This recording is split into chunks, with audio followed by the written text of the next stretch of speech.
Hello everyone. पिछली वाली part में हमने 10वीं कक्षा के सामाजिक विज्ञान का 1 से लेकर 40 तक के सभी इंपोर्टेंट ऑब्जेक्टिव क्वेश्चनों का सलूशन कर लिए हैं और आज के इस बेहतरीन वीडियो लेक्चर में हम लोग पढ़ने जा रहे हैं 10वीं कक्षा के सामाजिक विज्ञान का क्वेश्चन 40 से लेकर 80 तक का ऐसा इंपोर्टेंट भी भाई ऑब्जेक्टिव क्वेश्चन जो कि आपके मैट्रिक के बोर्ड परीक्षा के लिए काफ़ी ही ज़्यादा इंपॉर्टेंट है। अभी आप भी 10वीं की स्टूडेंट है और आप भी फरवरी में एग्ज़ाम देने वाले हैं, तो वीडियो को शुरू से लेकर अंत तक ज़रूर देखिएगा।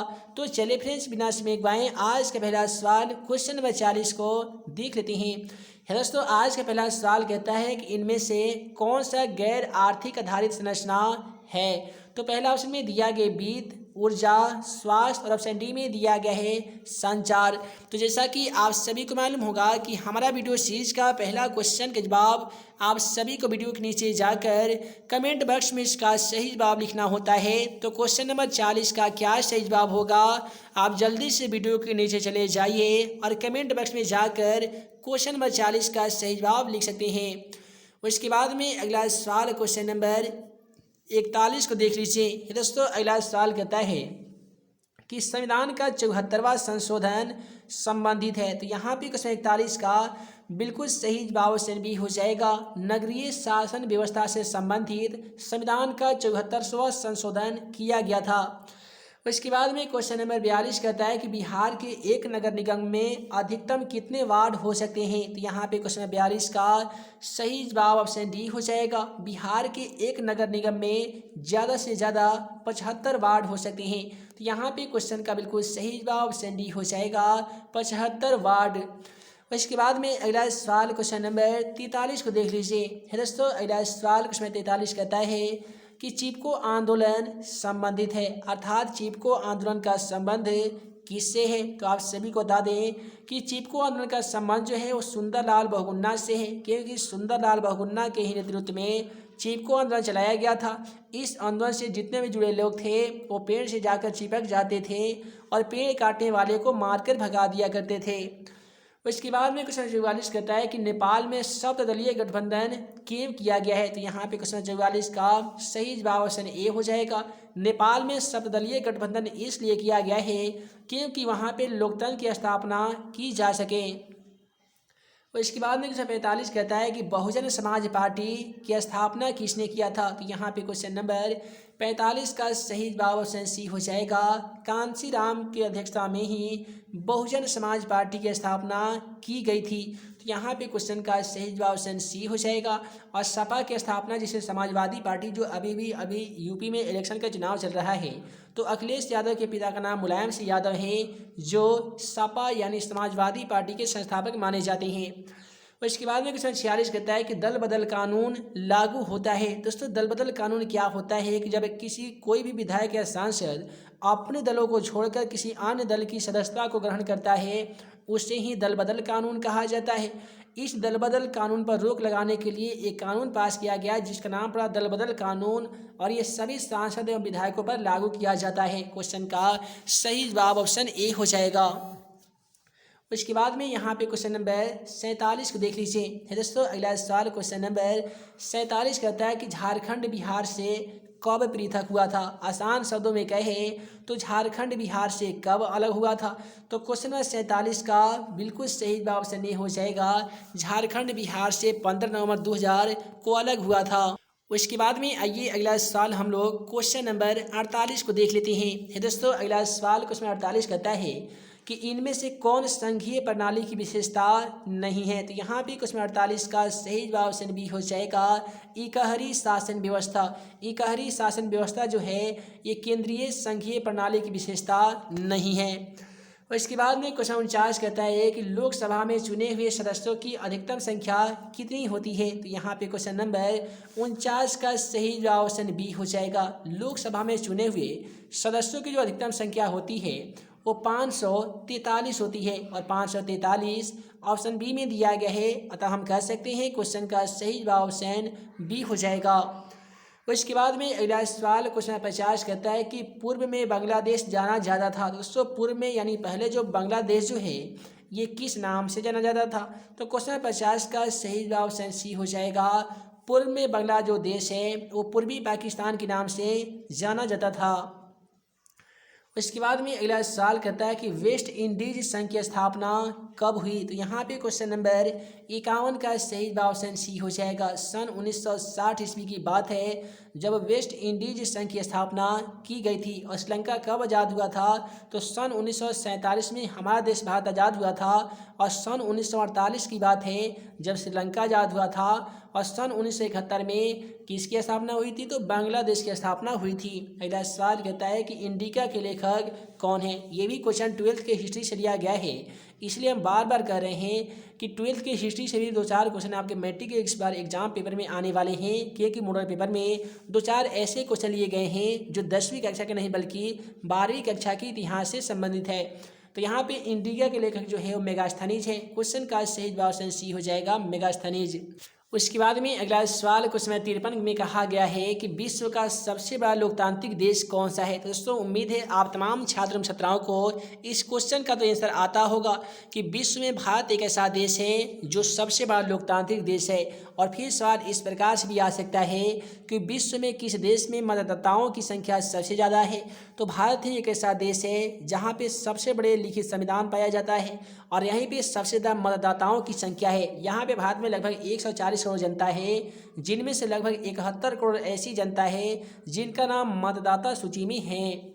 उसके बाद में कहता है कि आंग सान सू की किस देश के नागरिक है। तो यहाँ पे क्वेश्चन 54 का सही ऑप्शन सी हो जाएगा।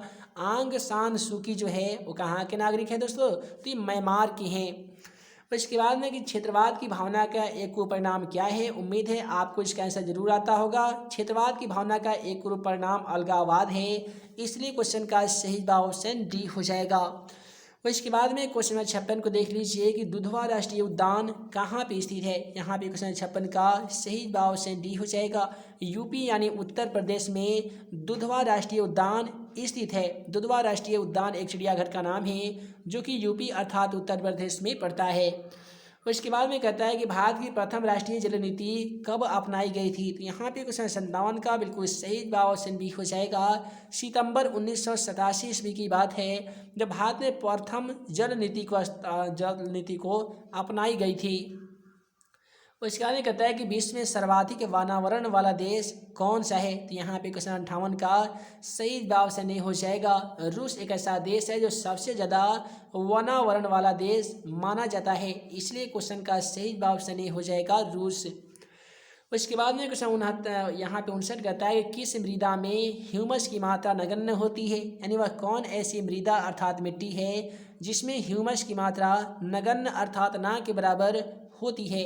तो उस मिट्टी का नाम है लेटेराइट मिट्टी, जिसे हम लोग काली मिट्टी भी कहते हैं। तो यहाँ पे क्वेश्चन का सही जवाब ऑप्शन ए हो जाएगा, लेटेराइट मिट्टी।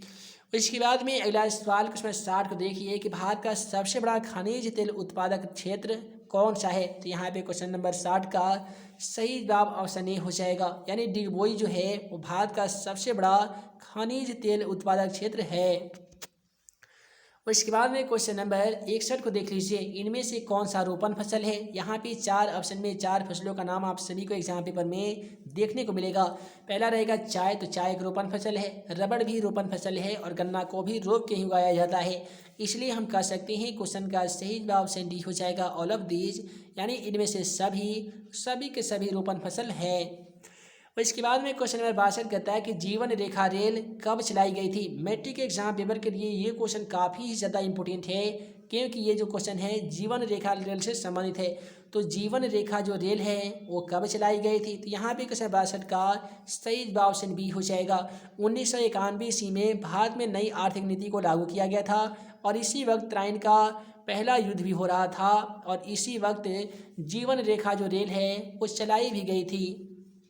इसके बाद में कहता है कि कांवर झील कहाँ स्थित है। उम्मीद है इसका आंसर तो आप सभी को मालूम होगा कि कांवर जो झील है ये बेगूसराय जिला में स्थित है। क्वेश्चन का सही जवाब ऑप्शन सी हो जाएगा, बेगूसराय में। उसके बाद में क्वेश्चन 64 कहता है कि किस राज्य में संयुक्त वन प्रबंधन का पहला प्रस्ताव पारित किया गया था। तो यहाँ पे क्वेश्चन नंबर 64 का बिल्कुल सही जवाब ऑप्शन डी हो जाएगा, यानी किस राज्य में संयुक्त वन प्रबंधन का पहला प्रस्ताव पारित किया गया था। तो उड़ीसा में पारित किया गया था। उसके बाद में कहता है कि इनमें से कौन अकार्बनिक खनिज है। तो यहाँ पे क्वेश्चन नंबर 65 का बिल्कुल सही जवाब ऑप्शन सी हो जाएगा। अभ्रक एक ऐसा खनिज है जिसको कार्बनिक नहीं बल्कि अकार्बनिक खनिज के रूप में जाना जाता है। उसके बाद में क्वेश्चन नंबर 66 को देख लीजिए कि भारत में किस राज्य में सर्वाधिक मैंग्रोव वन है। तो यहाँ पे क्वेश्चन नंबर 66 का सही जवाब ऑप्शन बी हो जाएगा। यानी पश्चिम बंगाल एक ऐसा राज्य है हमारे भारतवर्ष का जहाँ पे सबसे ज़्यादा मात्रा में मैंग्रोव वन पाए जाते हैं। उसके बाद में 67 नंबर सवाल को देख लीजिए कि कौन कोयला का घटिया किस्म है। यानी कोयला तो आप सभी को मालूम होगा 4 प्रकार के होते हैं, एंथ्रासाइट, बिटुमिनस, लिग्नाइट और पीट, जिसमें सबसे घटिया किस्म का जो कोयला माना जाता है वो पीट माना जाता है। यहाँ पे क्वेश्चन नंबर 67 का सही जवाब ऑप्शन डी हो जाएगा, पीट। और इसी सवाल को उल्टा भी आ सकता है कि सबसे उत्तम प्रकार का कोयला कौन सा है, सबसे उत्तम किस्म का कोयला कौन सा है, तो एंथ्रासाइट हो जाएगा। उसके बाद में क्वेश्चन 68 को देख लीजिए कि भारत में चाय की कृषि कहाँ शुरू की गई थी। तो यहाँ पे क्वेश्चन नंबर 68 का बिल्कुल सही जवाब ऑप्शन सी हो जाएगा। असम यानी आसाम में ही भारत में सबसे पहले चाय की खेती की शुरुआत की गई थी। तो यहाँ पे क्वेश्चन नंबर 68 का बिल्कुल सही जवाब ऑप्शन सी हो जाएगा, असम। उसके बाद में क्वेश्चन 69 को देख लीजिए कि पाइराइट किस प्रकार का खनिज है। आप सभी को बता दें खनिज किसे कहते हैं। तो वैसे पदार्थ जो पृथ्वी के तल से प्राप्त किए जाते हैं ऐसे तमाम पदार्थों को खनिज कहते हैं। दोस्तों खनिज के 2 प्रकार होते हैं, पहला होते हैं धात्विक खनिज, तो दूसरा होते हैं अधात्विक खनिज। तो जिन खनिज में धातु पाया जाता है उसे धात्विक खनिज कहते हैं, और जिस खनिज में धातु नहीं पाया जाता है उसे अधात्विक खनिज कहते हैं। तो देखिए पाइराइट खनिज जो है इसमें धातु पाया जाता है, जिस कारण इसे हम धात्विक खनिज कहते हैं। क्वेश्चन का सही जवाब ऑप्शन ए हो जाएगा। उसके बाद में अगला सवाल क्वेश्चन नंबर 70 को देख लीजिए कि भारत का पहला परमाणु शक्ति संयंत्र कौन सा है। उम्मीद है आप सभी को इसका भी आंसर मालूम होगा कि तारापुर एक ऐसा भारत का पहला परमाणु विद्युत संयंत्र है जो सबसे पहले महाराष्ट्र में स्थापित किया गया था। ये सवाल ऐसे भी आ सकता है कि तारापुर पहला परमाणु शक्ति संयंत्र कहाँ स्थापित किया गया है, तो महाराष्ट्र यानी एमपी में। उसके बाद में क्वेश्चन 71 कहता है कि कोडरमा का संबंध है किस खनिज से है। तो यहाँ पे कोडरमा का जो संबंध है वो है दोस्तों अभ्रक से, क्योंकि अभ्रक भी एक अधात्विक खनिज होता है जो कोडरमा का संबंध से संबंधित खनिज है। उसके बाद में कहता है कि किस देश ने ओपेक OPEC की सदस्यता त्याग कर दी है। तो यहाँ पे क्वेश्चन नंबर 72 का बिल्कुल सही जवाब ऑप्शन डी हो जाएगा। यहाँ पे सऊदी अरब की बात करें, ईरान के साथ साथ इराक, बगदाद, सीरिया, ये सभी के सभी जो है ओपेक की सदस्यता तो ली है, लेकिन हाल ही में कतर एक ऐसा देश है जो OPEC यानी ओपेक की सदस्यता को त्याग दी है। अगला सवाल कहता है कि इनमें कौन जूट का अग्रणी उत्पादक है। तो यहाँ पे 4 ऑप्शन में 4 देश का नाम दिया गया है, जिनमें आप सभी को बताना होगा कि अभ्रक का उत्पादन सबसे ज़्यादा कहाँ होता है। पहला उसमें मिलेगा भारत में, चीन में, बांग्लादेश में, और डी में दिया गया श्रीलंका में। तो यहाँ पे क्वेश्चन का सही जवाब ऑप्शन ए हो जाएगा, यानी भारत में ही सबसे ज़्यादा अभ्रक का उत्पादन किया जाता है। इसलिए पूरे भारतवर्ष ही नहीं बल्कि पूरे देश में अभ्रक उत्पादन करने में सबसे जो प्रथम स्थान है वो भारत का है। अगला सवाल यहाँ पे क्वेश्चन नंबर 74 को देख लीजिए। क्वेश्चन 74 कहता है आसवन बांध किस नदी से संबंधित है। पहला ऑप्शन गंगा नदी, ब्रह्मपुत्र नदी, नील नदी और अमेजन नदी। तो याद रखिएगा आसवन बांध जो है वो नील नदी से संबंधित है, इसलिए क्वेश्चन का सही जवाब ऑप्शन सी हो जाएगा, नील नदी। उसके बाद में क्वेश्चन 75 क्या कहता है कि इनमें से कौन प्राकृतिक आपदा नहीं है। पहला उसमें दिया गया सुनामी, बाढ़, भूकंप, और डी में दिया गया आतंकवाद। सबसे पहले तो ये जान लीजिए मेरे भाई कि प्राकृतिक आपदा किसे कहते हैं और मानवकृत आपदा किसे कहते हैं, क्योंकि आपदा से रिलेटेड 3-4 सवाल जो होंगे वो ऑब्जेक्टिव में पूछे जाएंगे और 3-4 सवाल सब्जेक्टिव में पूछे जाएंगे। टोटल मार्क्स मिला के आपको 6 नंबर का सवाल आपदा प्रबंधन से पूछ लिए जाते हैं। तो आपदा किसे कहते हैं, तो इस दुनिया में घटित होने वाले वैसी घटनाएं जो प्रकृति या मानवीय कारण से घटित होती है, जिसके फलस्वरूप जान माल के पार क्षति होती है, कई लोग बेघर हो जाते हैं और कई लोग मर जाते हैं, इससे ही आपदा कहते हैं। दोस्तों आपदा के 2 प्रकार होते हैं, एक होती है प्राकृतिक आपदा, तो दूसरा होती है मानव जनित आपदा। वैसी आपदा जो प्राकृतिक कारणों से घटित होती है उसे प्राकृतिक आपदा कहते हैं। जैसे भूकंप, बाढ़, सुनामी, ज्वालामुखी विस्फोट, ये सभी की सभी प्राकृतिक आपदा है। और वैसी आपदा जो प्राकृतिक कारणों से नहीं बल्कि मानवीय कारणों से घटित होती है, मानवजनित आपदा कहलाती है। जैसे क्या हो गया, आतंकवाद, महामारी, बम विस्फोट, रासायनिक दुर्घटना, सड़क दुर्घटना, रेल दुर्घटना, झगड़ा, ये सभी के सभी मानवजनित आपदा है। कहा गया है कि कौन सी प्राकृतिक आपदा नहीं है, तो पहला ऑप्शन में दिया गया सुनामी, तो सुनामी तो प्राकृतिक आपदा है। बाढ़ भी प्राकृतिक है और भूकंप भी प्राकृतिक आपदा है। इसलिए क्वेश्चन नंबर 75 का बिल्कुल सही जवाब ऑप्शन डी हो जाएगा। आतंकवाद एक मानवजनित आपदा था, जो कि हमारा क्वेश्चन का सही जवाब हो जाएगा। उसके बाद में क्वेश्चन 76 को देख लीजिए कि विनाशकारी भूकंप बिहार में किस वर्ष प्रभावित हुआ था। याद रखिएगा सन 1934 ईस्वी की बात है, जब बिहार समेत पूरे भारतवर्ष में अब तक का सबसे विनाशकारी भूकंप आया था, जिसमें ज़मीनें फट गई थी, दरारें पड़ गई थी और काफ़ी ही मात्रा में बालू ज़मीन पर आ गए थे। काफ़ी लोग बेघर हो गए थे और काफ़ी लोग काल के गाल में समा भी गए थे। अगला सवाल कहता है कि बाढ़ के समय कौन सा स्थान सुरक्षित है। तो जब भी बाढ़ आ जाए तो वहाँ पे बाढ़ मैदान ये भी सुरक्षित नहीं है, डेल्टा ये भी सुरक्षित नहीं है, लेकिन उच्च भूमि जो है, ऊंचे वाले जो स्थान हैं वो बाढ़ से बचने के लिए सबसे सुरक्षित स्थान है। इसलिए क्वेश्चन नंबर 77 का सही जवाब ऑप्शन ए हो जाएगा ऊंची भूमि। क्वेश्चन नंबर 78 को देख लीजिए कि भूस्खलन से अभिप्राय है। तो दोस्तों भूस्खलन का मतलब होता क्या है, तो देखिए यहाँ पे क्वेश्चन नंबर 78 का सही जवाब की बात करेंगे ना, तो भूस्खलन का मतलब मलबों का खिसकना ये भी होता है, चट्टानों का गिरना ये भी होता है, चट्टानों का सिसकना ये भी होता है। इसलिए हम कह सकते हैं कि क्वेश्चन का सही जवाब ऑप्शन डी हो जाएगा इनमें से सभी।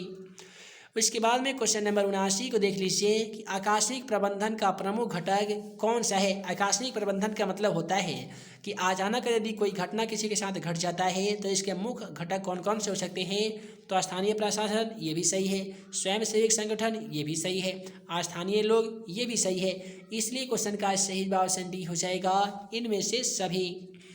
इसके बाद में अगला सवाल क्वेश्चन नंबर 80 को देख लीजिए। है दोस्तों अगला सवाल क्वेश्चन नंबर 80 कहता है कि भूकंप संभावित क्षेत्रों में भवनों की आकृति कैसी होनी चाहिए। ऑप्शन को देखें ही उम्मीद है आप सभी इसका आंसर तो बता ही सकते हैं।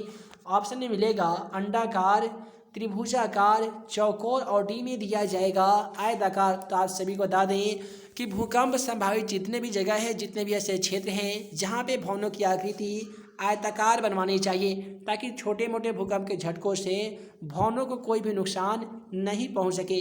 तो दोस्तों आज की इस वीडियो में हम लोगों ने देखा 10वीं कक्षा के बोर्ड परीक्षा देने वाले तमाम छात्र एवं छात्राओं के लिए सोशल साइंस का ऐसा इम्पोर्टेंट वीवीआई ऑब्जेक्टिव क्वेश्चन जो कि आपके मैट्रिक के बोर्ड एग्जाम के लिए काफ़ी ही इम्पोर्टेंट था।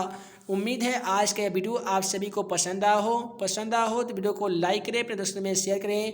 ऐसे ही नए नए वीडियो पाने के लिए आप हमारे YouTube channel math and magic tips को सब्सक्राइब करना बिल्कुल ना भूलिएगा। जितने भी छात्र छात्राएँ अभी तक हमारे द्वारा बनाए गए तमाम वीवीआई क्वेश्चन का पीडीएफ फ्री में डाउनलोड नहीं किए हैं तो डिस्क्रिप्शन बॉक्स में दिए गए लिंक को क्लिक कीजिए और आप हमारे द्वारा बनाए गए तमाम इंपॉर्टेंट क्वेश्चन का पीडीएफ फ्री में डाउनलोड कर सकते हैं।